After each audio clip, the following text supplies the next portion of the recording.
Thank you. Usually Thank it's you the so opposite, much. you know, we're just like, seriously, Mom, were you having like a theme for candy? You named me Candy, and you had a candy addiction during that time? You know, I've grown to love it. Yes. I have. Let me just fix this. Look at your little setup with your baby light. Thank you so much. I know my little light, my little. have one of those, It's man. working. It's working overtime today too. She's over here like, I This is got the you. overheating. She's the little light overheating. Sorry, quick question. Do you have time for one or two? Two. Two? Yeah. So. Sounds good. Okay. Wow, you have the fan of a century. Yes, Look at because I'm that bad boy. like so warm. My God, I Okay. need one of those. My goodness, I know, I'm so warm. Marissa Hill, thank you so much for being with us. Yes, of course. And you are an executive producer am. of Shade Studios Yes. and Shade TV. Yes. Could you please tell us a little bit about those?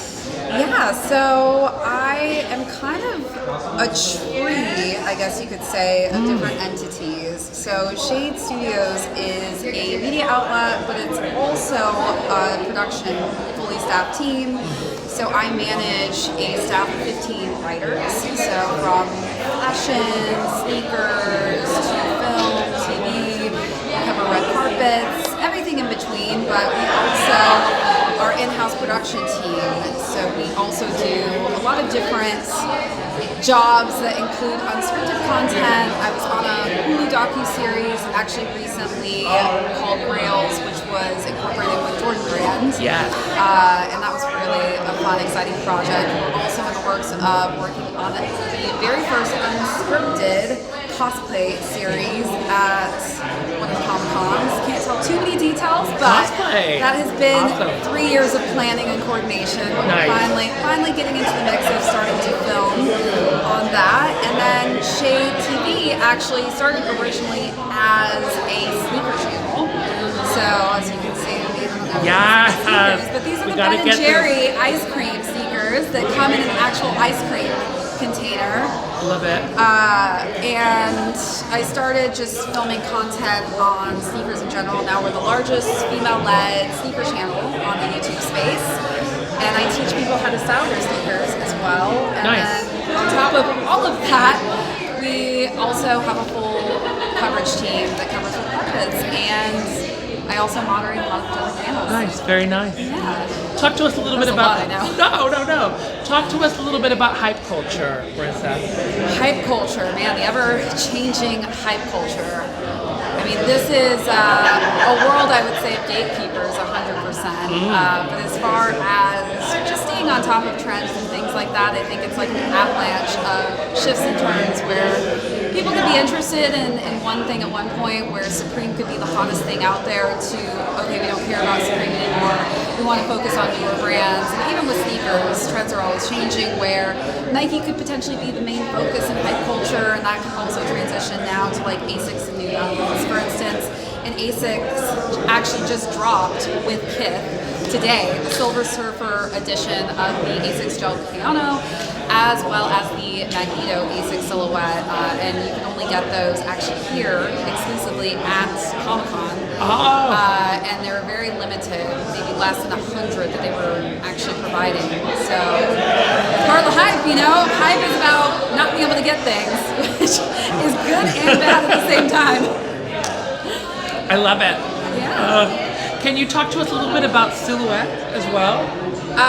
Silhouette, yeah. So I have a series where I kind of cover different people with different diverse backgrounds in business. So I've done a couple different coordinating projects for the future as far as it goes. But Jeff Staple was my first, I guess, person I covered in the hype community. So he became famous for a dunk that was called the Pigeon Dunk. It was all over the news when it released in New York, and it sold out within seconds. But the line was wrapped around the building. There were police that were drawn in for this sneaker. And still to this day, I would say that the Pigeon Dunk is probably one of the most iconic, most hype, as we were talking about, sneakers in history. And it's not even available really online for resale. But at one point, I think I did see it for like $150,000. Oh, wow. Which is pretty crazy to think about. But we really wanted to talk to Jeff because he has been in business from that, and it's expanded to so many different collabs, even including like Tubing Luggage, Jeff's done a collaboration with, to creating his own line that he has worked with other partners called Autry, which all over different department stores right now. But we love covering people's silhouettes, basically, what they have kind of started from as a foundation to where they are now. Nice, nice. And last question, Marissa, who inspires you in this industry, in any industry that you're a part of? Your resume is so diverse. Yeah, I mean, so I have a broadcasting and journalism background, and I definitely think my coach is a huge inspiration. She's one of those always pushing me to, surpass my limitations, and I think having this integrated part of being a team player has really kind of translated to real life, where, I do things in a team-like setting, and it's all about the teamwork makes the dream work. But other inspirations, it's a hard one because there's just like so many things that I'm doing. But I just think anyone in the Hype community I've probably been really inspired by in so many different ways, including Jeff, for example. He started as a writer for just a small media outlet, and from there he kind of capitalized on being able to franchise his own multiple different companies while also maintaining these relationships and collaborations with different businesses. So I think, even the panel today, we just have such incredible, individually talented people in the creative space of film and TV. And just seeing what they've accomplished is always inspiring to hear these really cool dynamic stories. So I think for me, I'm just a sponge. I am always continually being inspired by people I come across on a day-to-day basis. Well, thank you so much for being with us, Marissa. I really appreciate it. Enjoy the rest of the con as well. You as well. Okay. Thank you. Hope you get some of those limited items in the exhibit hall. Listen, I was thinking about the sneakers, but I gotta take those home, and ruining a sneaker box, ultimate disgrace in the sneaker community. Cannot happen. And that's where it's killing me. But I may have to go for the Spider-Man Venom dual box. It's literally 1 and 1 on a double stacked box. But can I get up at 9:30? Okay, girl. Not a morning person, but maybe for sneakers tomorrow. Me neither. Thank you so much for being here. Yeah, thanks for talking. Of course.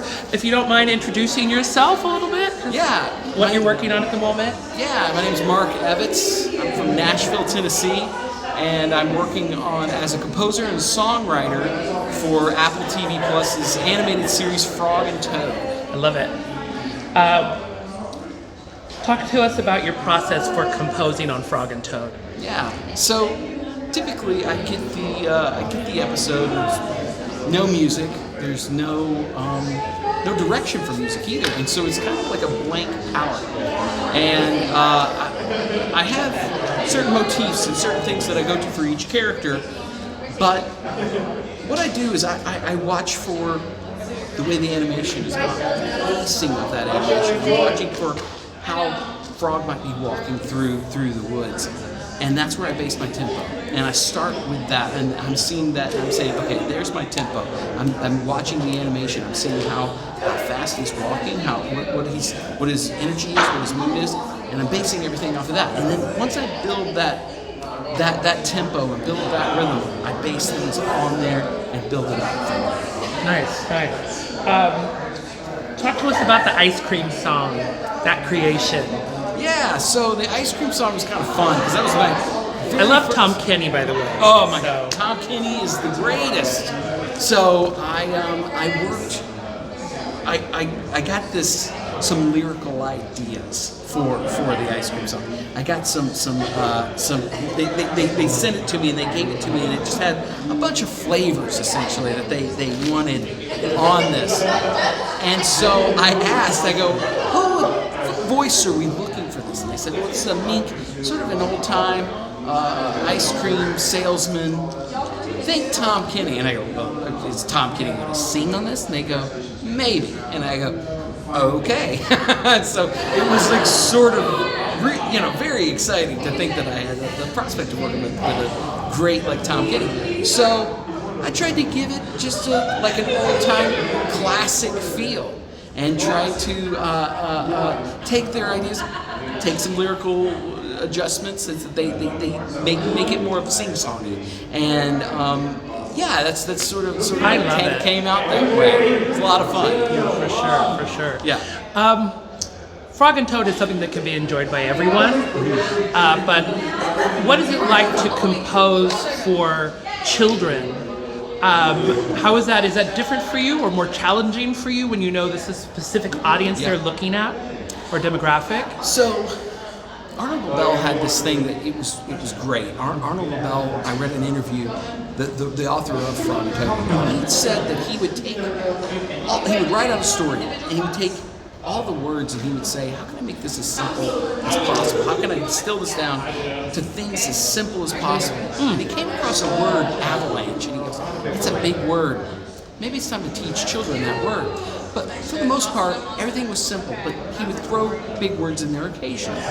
So I took that approach with music. I said, okay, I'm going to write music to this. How can I distill this down as simple as possible for children? How can I make this hummable, singable, to where these things are recognizable? It's not overly complicated.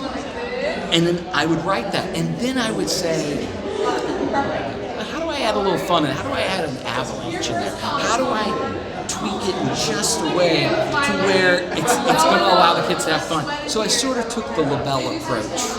I like that. That's awesome. That's an awesome way of looking at it, I guess you could say, taking those words and Yes. putting them down to bite-sized pieces. Tell us about your work on Smash. Oh, Smash was a lot of fun. I worked with a guy named Sam Hollander on that show. So Sam Hollander is a music producer, songwriter, phenomenal guy. He wrote a bunch of songs like High Hopes, big pop songs. So for the first season of Smash, it was a lot of Broadway musical type stuff. For the second season of Smash, they wanted more pop influence, but they wanted some strings, and they wanted these kinds of things. I'm a violinist, so Sam had written and produced. You play a million instruments. I play a lot of different instruments. Go on, I'm sorry. Yeah, and so Sam had produced these songs and written them, and he said, "Hey Mark, what would you do string-wise if there was just a small ensemble in the corner of a Broadway show? What would that sound like?" And so I decided to write some strings. I wrote for one song, and it's kind of a funny story. So I wrote for this one song, and when they were filming this one, or did the strings thing for this one song, when they were filming this song, Steven Spielberg, who was an executive producer on the show, was on set and said, "I really like the strings on this." And they go, "You're hired for the rest of the season." Nice. So they ended up hiring me for the rest of the season. So I played on almost all of the songs with this it was really Sam's brainchild, this producer. It was his brainchild to say, let's add some strings into there. So I kind of rode on that wave with, yeah. Now I know that you play a lot of instruments. Yes. Is there an instrument that you would still like to learn? Something that you're working on learning? Actually, yes, it's a great question. Oh, really? I just got a theremin, and I've never. Oh, okay. It's the box That, like, where the woo- yes, yes. the Beach Yeah, with your- Boys yes. really made it famous. So it's I've always wanted to learn how to play it. So I literally just got one just to try to learn it because it's so different for me. It's So very we different. might be hearing some of that from you in the near future. I then. actually have been using it for a score that I'm working Oh, nice, on. nice. I can't talk about the show, but Okay, yes, for a okay. thing that I've got coming Okay. up soon. Yes. Well, then I won't ask you what you're working on next, then, if that's something you can't talk about. But we won't go there. But who are your inspirations, or who inspires you, or a mentor in this industry in Yeah. particular? So there's a guy named Alex Gouringas. Alex Gouringas is a songwriter. He's a composer. He worked on a movie called Arlo the Alligator Boy, and he has been my mentor for me. He was a phenomenal guy. I met him just from a cold email. I literally wrote to him and said, "Hey, I'd love to meet up with you on Thursday. I live in Nashville, Tennessee. He lives in Los Angeles. I said, I'd love to meet up with you for coffee." And he said, "How about this Thursday?" So I booked a ticket, flew out to LA, met him, and he liked the initiative that I did to fly to LA. So he's sort of been a mentor to me and showing me the ropes. He's a great guy. I love his music. Nice. Well, Mark, thank you so much for being here with you. us. Thank I hope you. you enjoy the rest of the con. Yes, it's been a blast. Great, awesome. Thank you again so much. Have you had a chance to enjoy the con?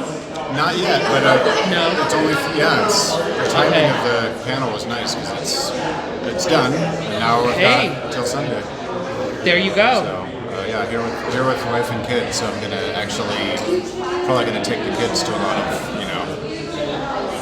we're gonna let them drive which panels we go to. Yeah. A lot of really cool stuff. Like, how do you want to learn? Do you want to learn how to draw your own comic? Like my kids both bought their sketch pads. It's Nice. a pretty cool panel. Okay, I like that. I like that. Matt, can you tell us a little bit about yourself? Sure. I'm a composer based in Los Angeles. Matt Bowen. My name is Matt Bowen. Thank you. My name is Matt Bowen, and I'm a composer based in Los Angeles, working on film and TV. Great. And you've worked on Gen V and The Boys as well. Yes. Okay. Co-composed both those shows with Christopher Leonards. Yes. Congratulations on your recent award Thank you. as composer on Gen V. I saw that. Thank you, and ASCAP. Yeah, that's. It's What was very that nice. like? It's very nice to be honored. Of course, it's nice to be honored. I'm being kind of hemming and hawing because it's not an award that says best music, which is. It's an award that says your show was watched a lot. Okay. But if a show is that well received, it means all the parts are humming. So. Okay, I like that. I like that. What have been some of the differences for you between making music for The Boys versus Gen V? Obviously, they're in the same universe, Yeah. but how does that work for you as a composer? Great question. That was a tough nut to crack for sure. The Boys had existed for 3 seasons, and so we had 3 seasons worth of establishing that palette. And it was very much the palette was very much born out of the Boys characters themselves, which are the ones that don't have superpowers, and so that was where a lot of the inspiration was. It was like an anti-Marvel, anti-hero, anti-superhero score where it was not flashy, it was very imperfect, a lot of imperfections, a lot of weird noises, and so that was the sound of the Boys. And on Gen V, there was immediately two main differences. One is that it takes place at a college, and so it can immediately be younger and more contemporary sounding. And 2 is you don't have that story through line of somebody not having superpowers. It was everybody had superpowers. So we needed to ditch some of the stuff from The Boys, and a lot of that was the more punky elements. That was kind of what really signified our boys that didn't have superheroes. So we would leave that behind and integrate some more contemporary sounds. But at the end of the day, we needed to feel like we were living in the same world. So there were a lot of things that we did from a distortion level, or we would take the orchestra that we record in Nashville and bring it home all beautifully recorded. We distort that, we pitch bend it. And that was kind of a trademark sound from The Boys, and that was something that we did implement on Gen V as well. I see. And you have multiple credits for music composing. Do you have a favorite moment or a favorite experience as composing? And maybe on that as well, how do you compose for different formats? Oh boy, those are two big questions.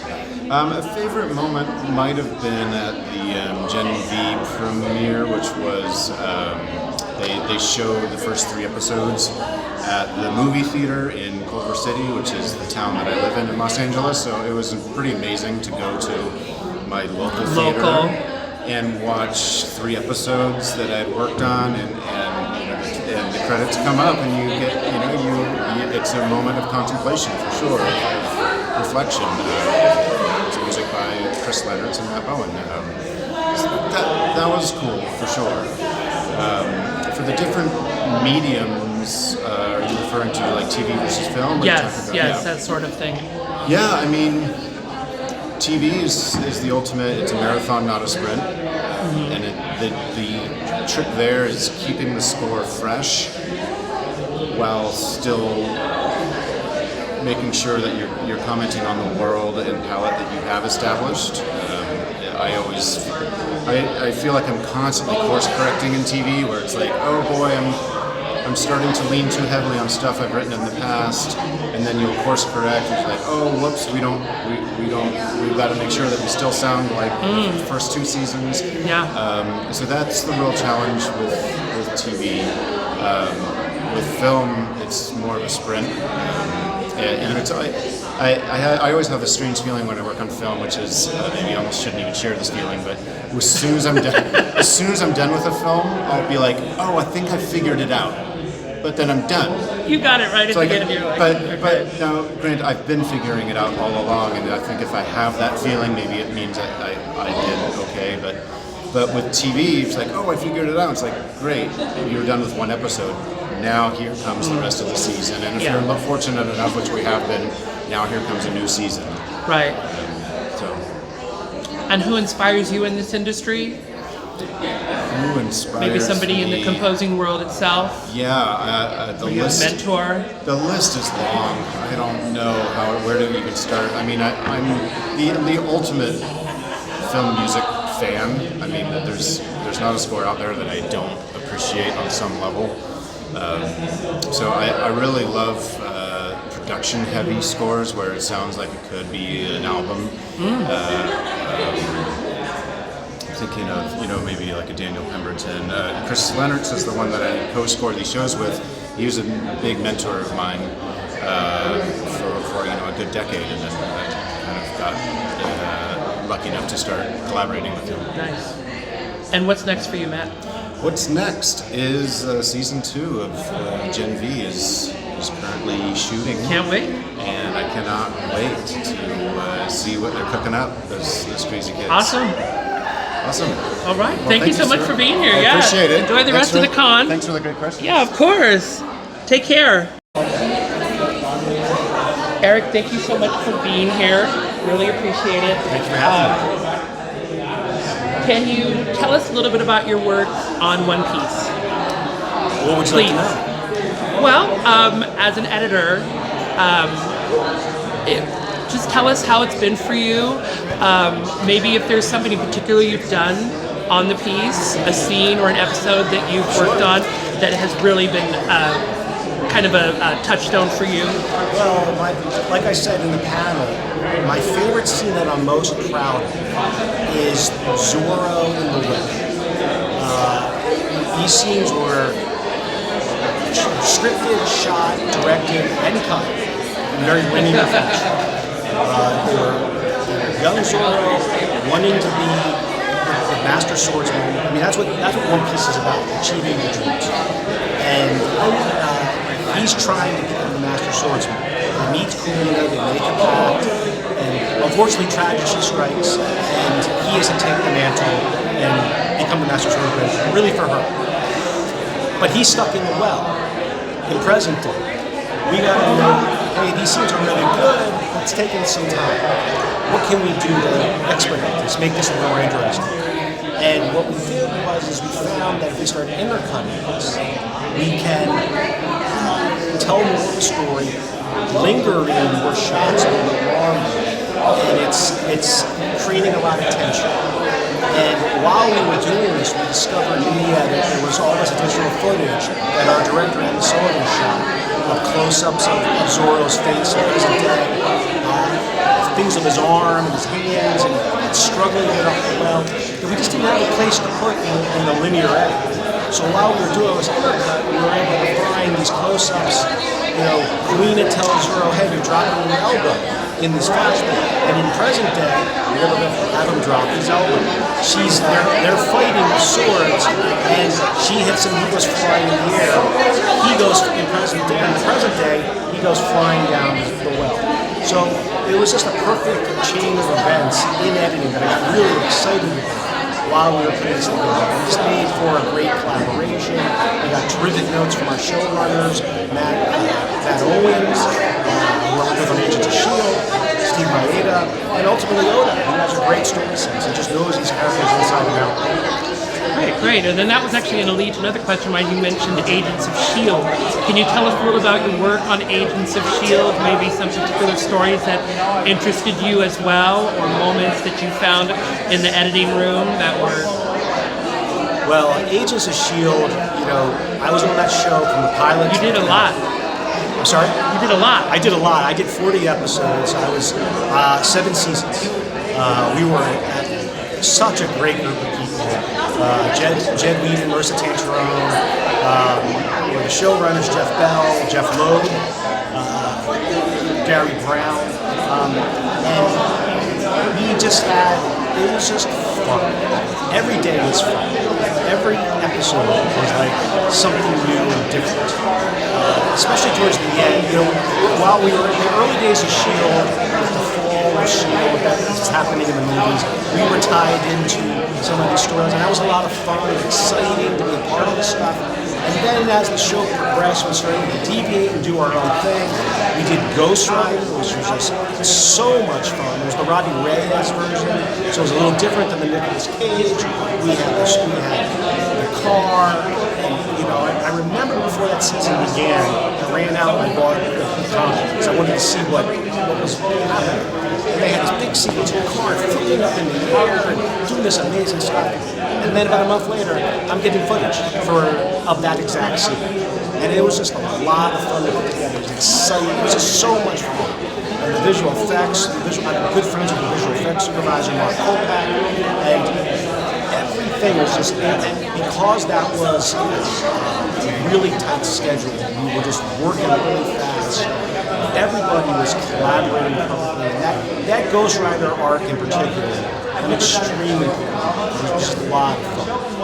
Season 5, we were cut to the future, where, the Earth is destroyed, they're dealing with Kree. It just was epic. Every day was just epic. Every episode was just epic. And you were making these little Marvel movies, and Exactly. we just had fun. Exactly. It was just a lot of fun. And when that show came to an end, we were really sad to say goodbye. I think we would have liked to have stayed there for a lot longer, but I can imagine. it was time. What's the timeline for working on episodes like that? I mean, you've got to have like so much that goes into it and so little time to get this done. It was short. I mean, it sounds really intense. A few months, I'd say, per episode. Really? Okay. Sometimes even less. Okay. It was intense work, fast paced, but we had such a great team of people, and it was just a pleasure every day to come to work. And who inspires you in this industry? Who do you admire? Well, when I was a kid growing up, I was a comic book collector. Batman, Superman, Spawn. I just went through my old comic books. I found my Spawn 1 still autographed by Todd McFarlane. I remember getting that sign. Awesome. I had Spawn 4 with the coupon in it, that sign by Todd. And I kind of put these in a box and protected them, and I forgot about them. And many years later, now I'm working on comic book shows. That's kind of cool to see all that stuff. I think about, like every kid, I wanted to be a director. I wanted to be a director at home. Right. And as I became more in tune with filmmaking, I fell in love with the art of editing. And I remember specifically watching movies like JFK. And I remember watching that.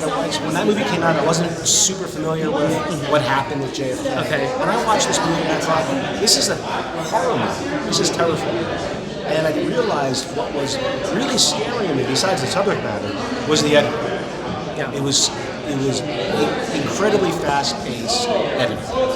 And I didn't really understand what that was. But I knew there was something there.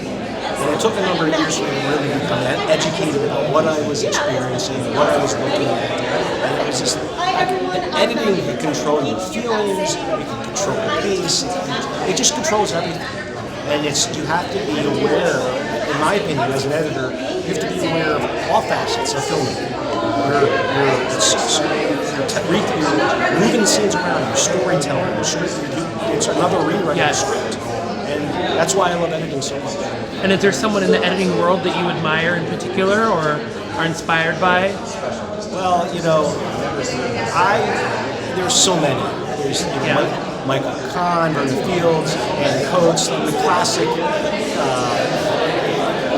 Thelma Shoemaker. These are really editors that I just admire.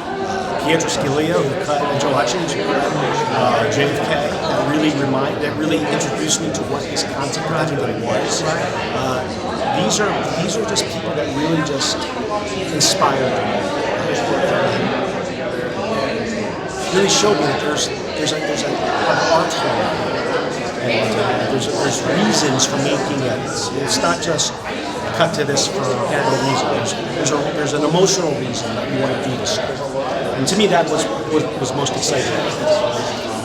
Great. Thank you so much for being here with us, Eric, and I hope you enjoy the rest of the con. Thank you. I appreciate it. All right, take care. Thank you. Yep. Thanks, man. I appreciate it. No problem. Thanks for being here. Thank you. Usually Thank you it's the so opposite, much. You know, we're just like, seriously, Mom, were you having like a theme for candy? You named me Candy, and you had a candy addiction during that time? I've grown to love it. Yes. I have. Let me just fix this. Look at your little setup with your baby light. Thank you so much. I know my little light, my little. have one of those, It's man. working. It's working overtime today too. She's over here like, I This is got the you. overheating. She's the little light overheating. Sorry, quick question. Do you have time for 1 or 2? Two. Two? Yeah. So. Sounds good. Okay. Wow, you have the fan of a century. Yes, Look at because that bad boy. I'm so warm. My God, I Okay. need one of those. My goodness, I know, I'm so warm. Marissa Hill, thank you so much for being with us. Yes, of course. And you are an executive producer am. of Shade Studios and Shade TV. Yes. Could you please tell us a little bit about those? Yeah, so I am kind of a tree, I guess you could say, of different entities. So Shade Studios is a media outlet, but it's also a production, fully staffed team. So I manage a staff of 15 writers. So from fashion, sneakers, to film, TV, we cover red carpets, everything in between, but we also our in-house production team. So we also do a lot of different jobs that include unscripted content. I was on a Hulu docu-series actually recently called Grails, which was incorporated with Jordan Brand. Yeah. And that was really a fun, exciting project. We're also in the works of working on the very first unscripted cosplay series at one of the Comic-Cons. Can't tell too many details, but Cosplay. that has been Awesome. 3 years of planning and coordination. Nice. Finally getting into the mix of starting to film on that. And then Shade TV actually started originally as a sneaker channel. So as you can see, Yes. sneakers, but these are We the gotta Ben get and Jerry ice cream sneakers that come in an actual ice cream container. Love it.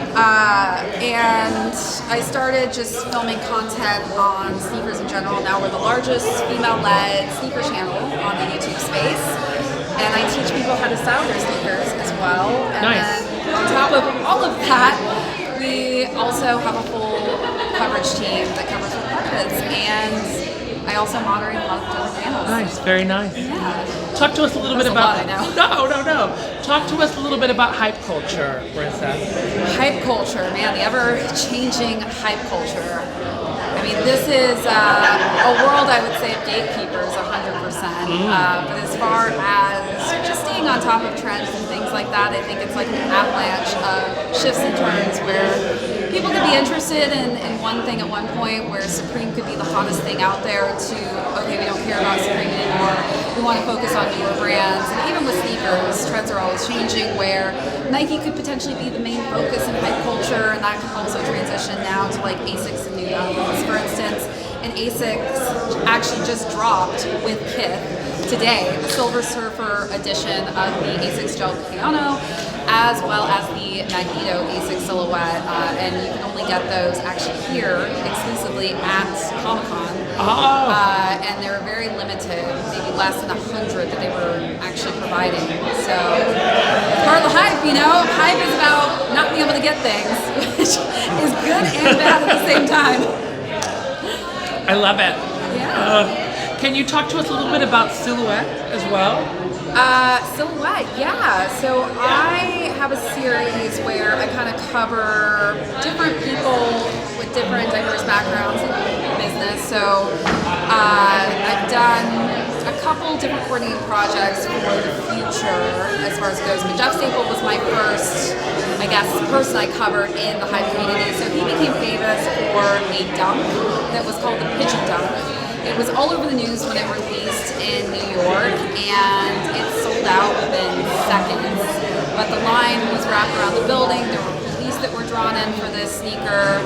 And still to this day, I would say that the Pigeon Dunk is probably one of the most iconic, most hype, as we were talking about, sneakers in history. And it's not even available really online for resale. But at one point, I think I did see it for like $150,000. Oh, wow. Which is pretty crazy to think about. But we really wanted to talk to Jeff because he's created a business from that, and it's expanded to so many different collabs, even including like Tubi luggage Jeff's done a collaboration with, to creating his own line that he is a part with other partners called Autry, which is all over different department stores right now. But we love covering people's silhouettes, basically, what they have kind of started from as a foundation to where they are now. Nice, nice. And last question, Marissa, who inspires you in this industry, in any industry that you're a part of? Your resume is so diverse. Yeah, I mean, you know, so I have a broadcasting and journalism background, and I definitely think my coach was a huge inspiration. She's one of those always pushing me to, you know, surpass my limitations, and I think having this integrated part of being a team player has really kind of translated to real life, where, you know, I do things in a team-like setting, and it's all about the teamwork being the dream work. But other inspirations, it's a hard one because there's just like so many things that I'm doing. But I just think anyone in the hype community I've probably been inspired by in so many different ways, including Jeff, for example. He started as a writer for, you know, just a small media outlet, and from there he kind of capitalized on being able to franchise his own multiple different companies while also maintaining these relationships and collaborations with different businesses. So I think, you know, even the panel today, we just have such incredible, individually talented people in the creative space of film and TV. And just seeing what they've accomplished is always inspiring to hear these like really cool dynamic stories.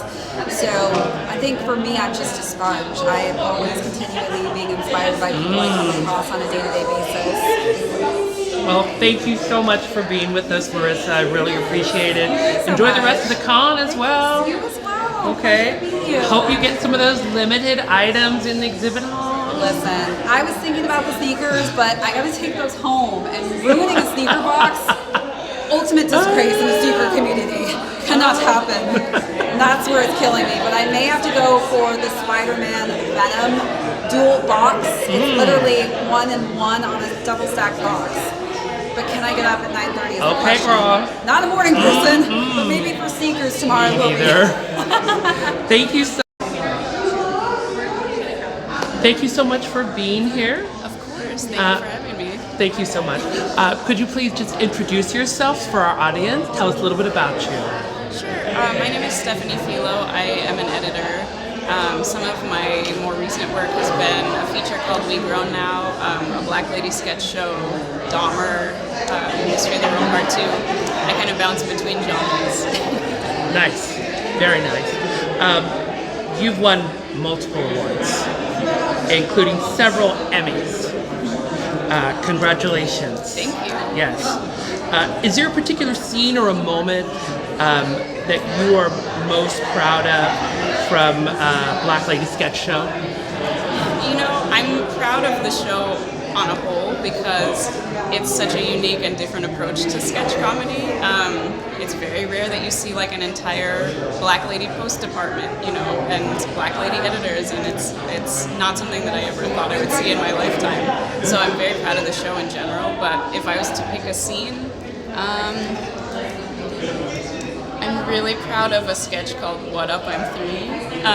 It's kind of this really unhinged storyline where Robin Thede, our showrunner, has been adopted by a couple, but when she comes to this kind of adoption party, it's very clear this is like a 35-year-old woman. And so it's all people kind of dodging around this subject matter. It's kind of based on, I don't know if you've seen the film Orphan. Very now, yeah. Yeah, the film Orphan, where it's like supposed to be a like 6-year-old, but it's actually like a grown woman. Yeah. So I would say that one, which I'm also actually wearing a pin for today. Oh, I love it. I love it. You're also an activist, and you're on the board for Girls Empowerment Sierra Leone. Can you talk to us about that, please? Sure. So Girls Empowerment Sierra Leone was started in 2012. My family is from Sierra Leone. I'm originally from there, and myself and several other diasporans from Sierra Leone felt like there needed to be sort of like an after-school, extracurricular, social impact program, because, you know, here we have those, in the States we have those, in the UK we have those, but in Sierra Leone there wasn't sort of like a social work and extracurricular peer building program. So we started in 2012 with about 9 girls. We said, let's have just like one day of camp. We'll kind of do leadership workshops and see if they like it. And now, 12 years later, we've reached like over 500 girls and their families as well. And we're a year-round program. So instead of just the one day of camp, now we have workshops that the girls do year-round. There's a girls advisory board, so really the girls are kind of dictating what programming they need or what within their own circles they feel they need to be learning about or talking about. And they kind of mentor each other, which is really kind of the key, I think, for mentorship is like people, you know, supporting one another, but trying to like get your mentees, I guess, to a further place than you ever could. So it's been a special journey. And how can people get involved with that? If you go to our website, girlsempowermentsummitSL.org, or you can find us on social media at Girls Empowerment Sierra. Great. And you're also co-founder for Andy Bola Now. Yes. Can you talk to us a little bit about that as well? Sure. So that one, back in 2014, there was an Ebola outbreak within West Africa. And something that we saw a lot of was all of these kind of bigger NGOs were kind of coming in making flyers in various languages and distributing them to the rural areas in Sierra Leone. The problem with that model is that a lot of those rural areas have a very high illiteracy rate. So you have people getting flyers that cannot read those flyers, you know, and so for us it was just really important to get that knowledge, get that information out there. So we kind of, you know, we met with several different people from World Health Organization, doctors throughout, you know, just that we could get in touch with, United Nations, just to get the information. And then we as Sierra Leoneans felt now we can spread the information the way that maybe will be more well received or understood from the public. So we made a series of PSA campaigns in all the languages. There's 26 languages in Sierra Leone. So in all the local languages, we spread those out throughout the country through radio, through television, through, you know, social media, WhatsApp, just the best ways we could kind of I guess disseminate the information. And I'm sure there's a website that we can go to as well to show our support to. Yeah, andybolanow.org. Right. Just going back to editing quickly, I spoke with a few editors earlier who listed you as inspiration for them, which was not surprising based on all your achievements and what you've accomplished as an editor. Who do you find inspiring? Who inspires you? There's so many other editors that inspire me. One who has been, I've been just blessed to have her as a friend and mentor is Elizabeth Ronald's daughter. She edited Deadpool 2, Atomic Blonde, John Wick. So she's someone who, I just saw someone who is in a space that's traditionally like an older white male space, and it's a woman who's just crushing it, and so she's someone that I just happened to reach out to and who kind of took me under her wing. So I adore her. There's another editor who I just look up to so much, that's Tara Lynn Shropshire. She just cut Twisters, which just came out. So I really just look up to, editors doing great things, but editors who are, maybe in spaces that they wouldn't traditionally be in. So, those I look up to, and up and coming editors as well. I always am inspired by. So that's a very broad answer, but I just it's great. Our It's community great. is just a special one. So. For sure. And what's next for you, Stephanie? I have a project that will be coming out soon with Disney. I can't tell you the name of it just yet, but I hope that people will like it. Okay, we'll look for it very soon, I hope. Thank you so much for being with us, Stephanie, and enjoy the rest of the con. Thank you so much. You as well. Welcome. Thank you.